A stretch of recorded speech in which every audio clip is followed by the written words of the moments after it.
তথ্য যোগাযোগ প্রযুক্তি বিষয়ক আরেকটি ক্লাসে তোমাদের সবাইকে স্বাগত জানাচ্ছি। আমরা প্রথম চ্যাপ্টার নিয়ে তোমাদের সাথে কথাবার্তা বলছি। তো গত লেকচারে আমি তোমাদেরকে তথ্য ও যোগাযোগ প্রযুক্তির সংজ্ঞা বা তথ্য প্রযুক্তি কাকে বলে, যোগাযোগ প্রযুক্তি কাকে বলে, তথ্য এবং যোগাযোগ প্রযুক্তি কিভাবে সমন্বয় হয়েছে এই বিষয় নিয়ে কথাবার্তা বলেছি। চলো একটু সামনের দিকে আগানো যাক।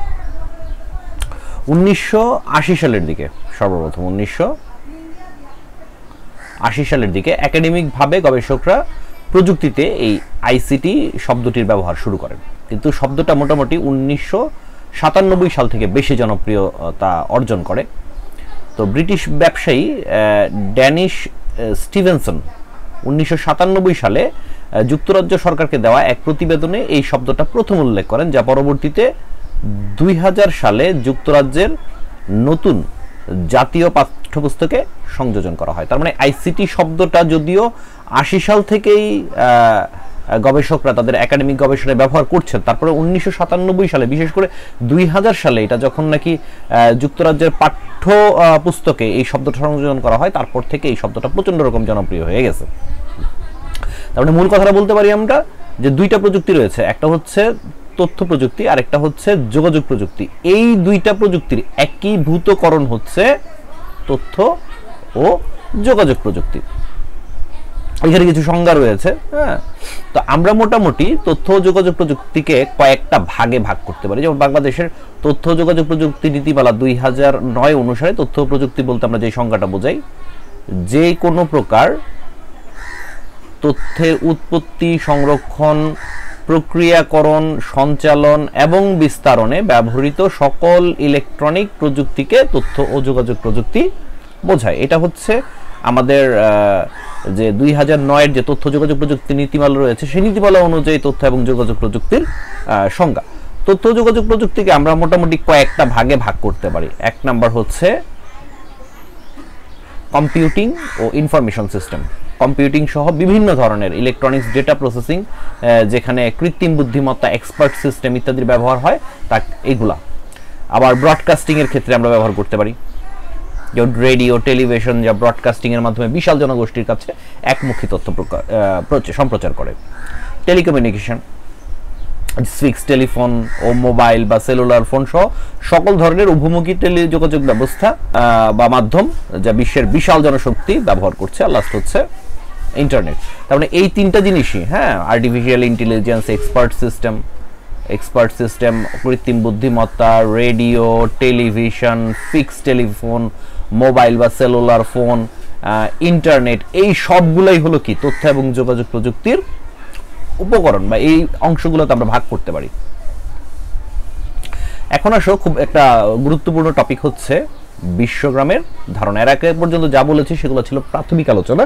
এখান থেকে মূলত সিলেবাসটা তৈরি হয়েছে, এখান থেকে সিলেবাসটা শুরু হয়েছে আমাদের যে বিশ্বগ্রাম বা কনসেপ্ট অফ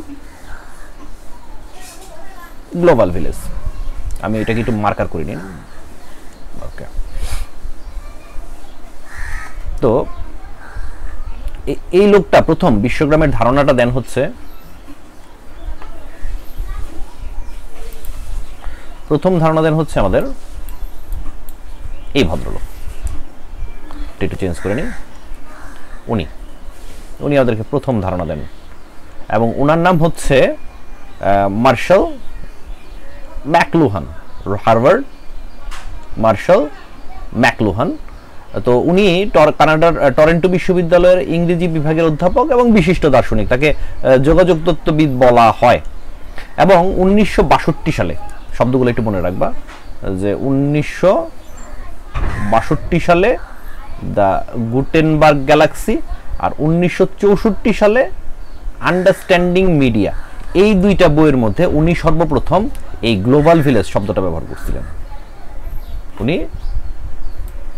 গ্লোবাল ভিলেজ শব্দটা প্রথম ব্যবহার করছিলেন, এই জন্য তাকে বিশ্বগ্রামের জনক বলা হয়, কারণ উনি প্রথমে এই শব্দটা আনছিলেন। তো বিশ্বগ্রামের মূল কথা হলো যে বর্তমান বিশ্বকে ইলেকট্রনিক মিডিয়ার মাধ্যমে পারস্পরিক সম্পর্কের ভিত্তিতে একটি গ্রামে পরিণত করা। এই তথ্যগুলো একটু আমাদের জানা লাগবে। হ্যাঁ, এই তথ্যগুলো আমাদের একটু মনে রাখা লাগবে যে ম্যাকলুহান 1911 সালের 21শে জুলাই জন্মগ্রহণ করেন এবং 1980 সালের 31শে ডিসেম্বর মৃত্যুবরণ করেন। আমি যে টপিকগুলোর নিচে দাগ দিচ্ছি, হ্যাঁ, এই কথাগুলো কেন দাগ দিচ্ছি এগুলো একটু জানা জরুরি, কারণ এগুলো প্রচুর পরিমাণে তোমাদের অবজেক্টিভের মধ্যে আসবে। এমসিকিউ প্রশ্ন আমাদের আনসার করা লাগবে, এমসিকিউর মধ্যে প্রচুর পরিমাণে আসবে। এই হচ্ছে ছবিটা, এটা হচ্ছে গুটেনবার্গ গ্যালাক্সি যেই ইয়াটা রয়েছে ছবি, এটার প্রচ্ছদটা, আর এটা হচ্ছে তার বিখ্যাত বই আন্ডারস্ট্যান্ডিং মিডিয়ার প্রচ্ছদ। তো গ্লোবাল কথাটার অর্থ হচ্ছে বিশ্ব, আর ভিলেজ শব্দটার হচ্ছে গ্রাম। তার মানে গ্লোবাল ভিলেজ কথাটার অর্থ হচ্ছে বিশ্বগ্রাম। বিভিন্ন বিজ্ঞানী বিশ্বগ্রামের বিভিন্ন ধরনের সংজ্ঞা প্রদান করেছেন। এর মধ্যে যেমন এখানে রয়েছে হচ্ছে রোল্যান্ড রবার্টসন বলেছেন যে বিশ্বায়ন বা বিশ্বগ্রাম হচ্ছে বিশ্বের সংকোচন ও পরস্পর নির্ভরশীলতা। মার্টিন অ্যালব্রো এটাকে সংজ্ঞায়িত করেছেন এভাবে যে বিশ্বায়ন বা বিশ্বগ্রাম হচ্ছে সামগ্রিক কমিউনিটির মধ্যে সমস্ত মানুষকে নিয়ে আসার প্রক্রিয়া। অ্যান্থনি গিডেন্স বলেন বিশ্বায়ন বা বিশ্বগ্রাম হচ্ছে বিশ্বব্যাপী সামাজিক সম্পর্কের প্রগাঢ়করণ। অক্সফোর্ড আমেরিকান ডিকশনারি অনুযায়ী গ্লোবাল ভিলেজ হচ্ছে the world considered a single community linked by telecommunication, মানে হচ্ছে পুরো বিশ্ব টেলিকমিউনিকেশন প্রযুক্তির মাধ্যমে পুরো বিশ্ব একটা লিঙ্কড বিশ্ব বা একেবারে সংযুক্ত একটা বিশ্বকে আমরা বলবো হচ্ছে বিশ্বগ্রাম। তাহলে আমরা যেটা উত্তরটা হিসেবে দেখতে পারি সেটা হচ্ছে যে বিশ্বগ্রাম হচ্ছে এমন একটি সামাজিক বা সাংস্কৃতিক ব্যবস্থা যেখানে পৃথিবীর সকল প্রান্তের মানুষই একটি একক সমাজে বসবাস করে, ইলেকট্রনিক মিডিয়া ও তথ্য প্রযুক্তির মাধ্যমে সহজেই তাদের চিন্তা চেতনা, অভিজ্ঞতা, কৃষ্টি সংস্কৃতি ইত্যাদি বিনিময় করতে পারে এবং একে অপরকে সেবা প্রদান করে থাকে। যেমন www যেটাকে আমরা ইন্টারনেট বলি, হ্যাঁ, এটা আবিষ্কারের অনেক পূর্বেই গ্লোবাল ভিলেজ শব্দটার ধারণা পাওয়া যায়। বিশ্বের যে কোনো প্রান্তে বসে যোগাযোগ করতেছে, যেমন আমরা জুমের মাধ্যমে করতেছি, স্কাইপের মাধ্যমে করতেছি, Tango, Viber, imo, Google Duo, WhatsApp, Amazon Alexa, Facebook, Messenger, MySpace, Twitter, এগুলোর মাধ্যমে আমরা কি করতেছি? যোগাযোগ করে মানুষ সামাজিক, রাজনৈতিক, অর্থনৈতিক ও শিক্ষা গবেষণার সুযোগ সৃষ্টি করছে, ঠিক না? যোগাযোগটা খুব বেড়ে গেছে এখন। তো মূলত ইলেকট্রনিক্স টেকনোলজির মাধ্যমে বিশ্বগ্রাম তৈরিতে ক্রমবর্ধমান উন্নতি সাধন হচ্ছে।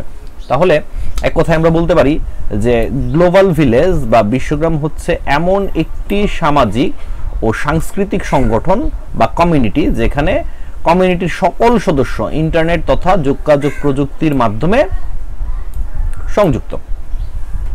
যেমন এখানে একটা সুন্দর একটা এক্সাম্পলের কথা বলা হয়েছে যে একটা সুপরিচিত স্কুলের প্রতিষ্ঠাতা জনাব মাসুদ রানা কম্পিউটার, ইন্টারনেট ও জুম মিটিং সফটওয়্যার ব্যবহার করে তার অস্ট্রেলীয় আইটি ইঞ্জিনিয়ারিং অধ্যয়নরত ছেলে আহাদের সাথে ও নিজ প্রতিষ্ঠানের অন্যান্য কর্মকর্তাদের সাথে ভিডিও কনফারেন্সিং মিটিং করে আইটি বিষয়ে পরামর্শ গ্রহণ করেন।